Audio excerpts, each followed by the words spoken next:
Well, the chase is on for the 2025 Supercross Championship.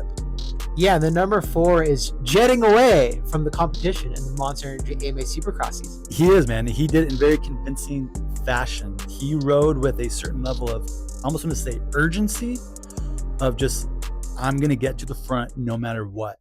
But he put himself up in good positions every single time he was on the track, whether it was this heat race or the main event. Yeah, all jokes aside, I think we saw a much improved Chase Sexton versus the 2024 Chase Sexton. And I think a lot of us were kind of thinking into last year who weren't in the industry and just like, oh, I can't wait to see Chase on the KTM. This is the bike that he's been wanting for. And we kind of didn't get that. I feel like it delivered a year later. In 2025, Chase Sexton is going to be a force to be reckoned with if he can keep up this level of riding. Because it sounded like he's in a really good place with the bike. And we know that he's been logging the laps just up the street from the Ride JBI HQ here in Murrieta, California. We hear those guys just on the gas all day long. So for Chase Sexton, man, if he can replicate the starts, which was a big hindrance last year, in his first season aboard the Red Bull KTM Factory Racing ride, seems like he fixed that both heat race and main event. He got off on the right foot, and then he kind of just controlled the rest of the race from there. Yes, he did have the little mistake in the Insta 360 section where he stalled the bike, and then we saw the 94 kind of latch onto the rear wheel for maybe half a lap, and then he kind of just reestablished the gap, and then that was it. Another great advertisement for the e-start. I know all bikes have e-starts now, but if he had a kickstart bike, he would have lost the position to Kenny, more than likely. I remember when Dungy sold his bike and when the KTM was the only e-start bike, and I think he kept his feet on the pegs in the rhythm, and you could just see him and get rolling again. It's definitely become quite an advantage, and you can probably see why they added the e-start to Ken's bike on the RMZ as well, because at this point it's become so common that not having that is an obvious disadvantage for sure.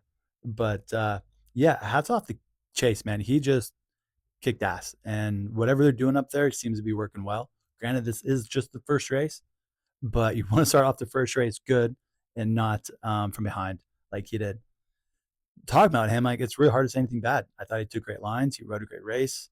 He was very just aggressive on the track, but in a good way. He didn't seem to override it too much in a sense. So I want to see Chase maybe get a so-so start and see how he reacts in that conditions where you really got to get creative with your lines to pass people and see how the bike responds in that situation, because typically whoever wins is usually pretty happy with their bike setup, and whoever doesn't win is usually not happy with their bike setup and themselves. So I think we'll find out the real, not the real, but more truthful state at where they're at if they see any hardship. Maybe he knocks off a perfect season, but it's too early to be talking about that. What do you think of Ken Roxon's performance? It was kind of under the radar is a better way to put it. I think he was 13th or 14th in qualifying, and heading into the night show, I wasn't too sure how the 94 was going to do. But sure enough, the guy knows how to rise to the occasion just about every single time. Goes out, wins the heat race, puts himself in a great position heading into the main event. And then I think he was about 4th or 5th off the start, made a couple of quick passes. Nonetheless, the 94 rode great, and he looked silky smooth aboard his RMZ 450. He did, man. And I wonder if that is some, I don't want to say maturity on his level, but it's experience, where he was riding his race. Chase made a mistake. He got to capitalize on it, but we didn't see maybe Roxon override to try to take the position. I think he obviously would have if it came to him easier, but just outside looking in, I think he played it smart and safe and went, you know what? Starting off A1 with a second place finish, not far off the guy in first right now. Let's just take it instead of pushing it. Because as Eli talked about, Anaheim gets slick come the main event. It gets a little colder out. That water isn't evaporating or getting absorbed as quicker as it is during the daytime when the sun is out. So, sneaky good. Sneaky good. I'm glad to see him starting off on such a good footing for the Supercross season, because these are the guys we want to see battle. It's the best entertainment we can get for racing. Mm-hmm. I really loved his line in the middle of the track. It was pretty much the small straightaway that was parallel with the start straight. It was the Insta 360 tough block zone where it was, you can either kind of roll and go double double, or you go roll triple. And he was like one of the only riders during the night show doing that. I saw a lot of other riders during the daytime program, being qualifying one and qualifying two, doing the triple line, but he was the only guy consistently doing it all day long into the night show. And I think he did it just about every lap. So I don't know if it was necessarily faster, but it sure did look cool from the stands. It looked really freaking cool, and it almost kind of sends a message to your competition too. Like, hey, this is the normal for me. Like this line, this style of riding. I think for other riders, it might be like, I could do that line, but I really got to think about it each lap. For him, it's this is how I ride, this is how I race. And man, if I'm third, fourth place seeing that happen, I'm like, shit, this dude's good. Speaking of third place, Monster Energy Kawasaki's Jason Anderson took the last step on the podium. Overall, I was super surprised to see him make it the entire way of the main event, given that he had some broken spokes in the front wheel. Because as you know, riding with just one or two broken spokes is kind of iffy just in the back of your mind. But if you have multiple broken spokes, you can not only feel the wheel not Mm-hmm. performing to its optimal level, but also the mental on that. It's probably Yeah. thinking more about the wheel and a mechanical rather than the actual riding, which only increases the odds of a crash and the dangerous factor uh, pretty much to an 11. Yeah, right. It's one thing to break some spokes in outdoors and motocross. It's another thing to do it in Supercross, where every single section is very high impact on the bike, every component of the bike. So they seem to break spokes just even when the wheel's 100% intact. So yeah, what whoever does your wheels, I think it's WUSA, solid job for the fact that thing gets to finish out a 450-minute event, especially at third place speed. Um, Happy to see where Anderson's at. He seems to be picking up on where he left off from the outdoors, and that's saying, hey, I'm going to be a first through fifth place guy this entire season. So get ready to battle with me. He put himself in a good spot, and he doesn't give up easy. You know, that's I love seeing the fight that he has in him because he does not. He seems like a very hard guy to pass, but then you know he's not going to barge you in the next corner unless maybe you're Jet. But but it seems like overall he respects a lot of people he's racing against, but he'll race them quite hard. And I love seeing it because he's showing that he's not getting any older and he's not slowing down at all. He's going to keep riding like he does. And I love his style. It's unique to him, but man, he makes it work really well. And I just want to keep seeing him ride. Great point. He made Chase Sexton work for it. He kind of did a little cheeky brake check. Wasn't dirty or anything, but he Mm-hmm. kind of made Sexton work for it, which is how it should be, especially in the Yeah. premier class. Like, make the guy behind you work for the pass. Some of the other riders that we want to talk about in this episode of the JBI Race Recap will be Eli Tomac, what could have been for the number 3 out front, and a very uncharacteristic mistake out of Eli. I think just that dry, hard pack, slick Anaheim dirt just caught him out a little bit. Nonetheless, he rode great. I mean, he was last, I want to say, and came up to, what was it, 5th place? 5th. Mm-hmm. So kudos to him, man. He charged hard and didn't stop. And you win your championships on your bad days, as Ricky Carmichael said. And if this is a bad day for the number 3, watch out for the rest of the competition. Yeah, agreed. I would say that's very encouraging if I'm Eli, meaning I can get the start, lean the bike over, pick it up dead last, and still charge back to 5th. He came through the pack how I expected Jet to go through the pack. Because, I mean, we were both watching the race, and when I saw them side by side, I was thinking, this is going to be fun to watch. They're about to tow each other through the whole pack. And the whole time as Jet tows Eli, he's not to protect his lines. But as we saw, that didn't materialize that way. Instead, Eli took off and did his thing, and Jet had just some hardship. I think it was a tough race for him. But man, Eli was a ton of fun to watch. The stadium erupted when he was fighting for that pass and right before he washed the front end. It was, you could tell he was one of the fan favorites there, and understandably so. So if I'm Eli, man, I think I'm taking that night almost as like a win in my book of just thinking, I got it. I'm right there. And yeah, hell, he could probably get top 5 every weekend if he just lets the gate drop and everybody goes.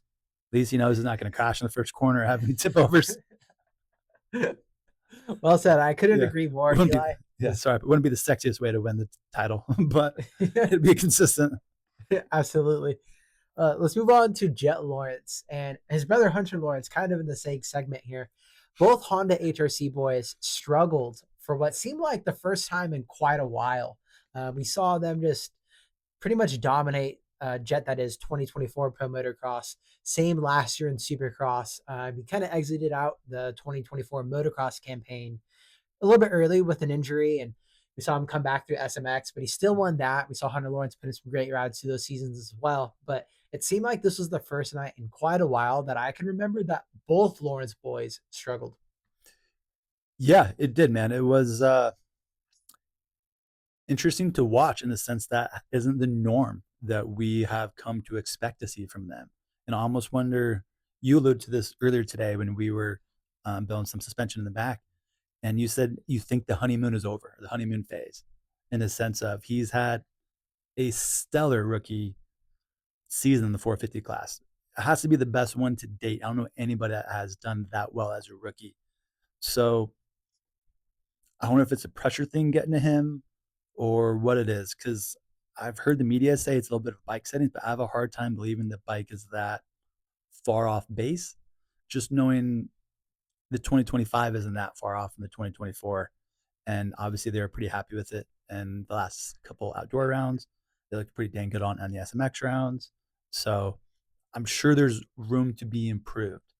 But I have a hard time believing their 25 bike is not of at least equal performance as their 24. I'd have a hard time believe that it is steps behind that. Maybe I'm wrong, but I mean, I hope not. Just in a sense of that look very poor, just on just the people there working on the bikes, in a sense. But again, I think it's a tough night for them. Bum deal. Not everything goes your way, but this kind of happened to Chase for almost like 2 years. Like nothing went his freaking way. Yeah, we talked about this with Chase Sexton in our preview show to the Monster Energy AMA Supercross season. We talked about if KTM could only make the bike even 5 to maybe 10, 15% better for Chase, how could it affect him heading into the Supercross season? And the Lawrence brothers are starting with not an all new generation bike, but more of a refined CRF 450R heading into the 25 season. So I wonder if Honda and the HRC team can just make the bike 5 to 10% better. Now that the Lawrence brothers have the first round kind of off of their plate, off of their shoulders, a little bit less pressure heading into round 2 at San Diego. I wonder if they can just do a couple minor tweaks on the bike, and having a little bit less pressure will compound both of the Lawrence brothers into a much better showing and result at the end of the night. Yeah, well said, man. And earlier when we were talking today too, we brought the fact that oftentimes the factory bike is what leads the way for the production bike.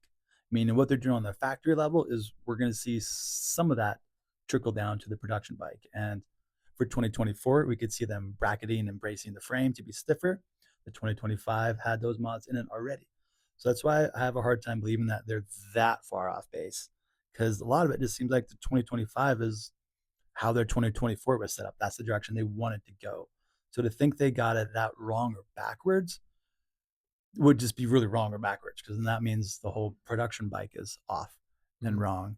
But again, this is Supercross, and our experience with the 2025 bike has strictly been motocross. So not a very apples apples comparison in that regards, but just strictly looking at it from a material standpoint, what's there. It's the same forks from last year.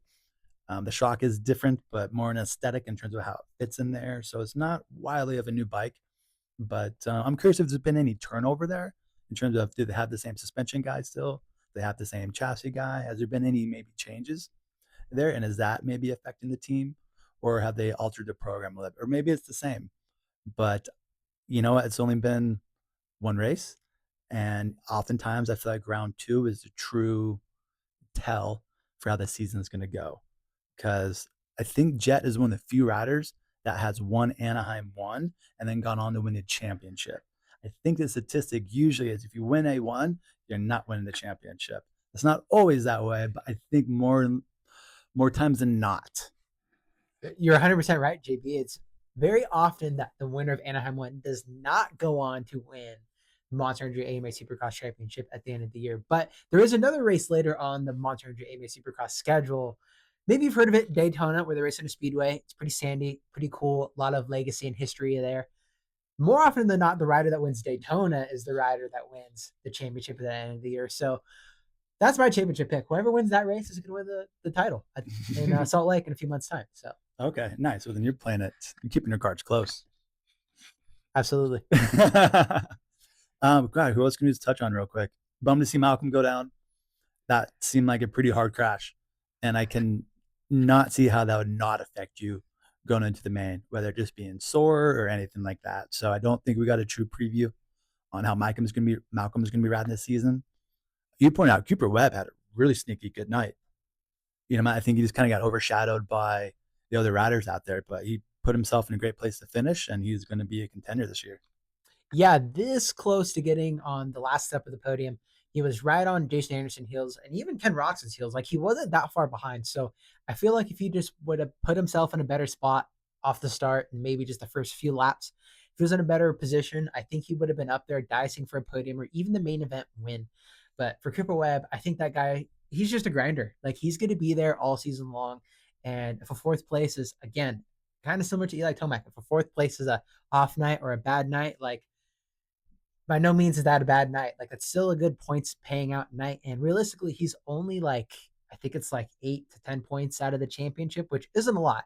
Just Mm-hmm. because if he goes out and wins San Diego and Chase gets fifth, it's for fourth, it's a tie between those two. They'll have the same amount of points. So it could easily flip flop with how much parity is in the premier class nowadays. Well, that's going to wrap it up for this episode of the JBI Race Recap. Episode number 1, we have 30 more to go, I want to say, which is a whole lot. But, anyways, these will be coming to you weekly, pretty much every Tuesday after the race. Let us know your thoughts about Anaheim 1 and this upcoming weekend in San Diego. Thank you guys for watching. And if you aren't subscribed, make sure to subscribe to the Ride JBI YouTube channel for more JBI race recaps, JBI tech tip, or JBI spec videos. Thank you guys for watching, and we will see you guys in the next episode.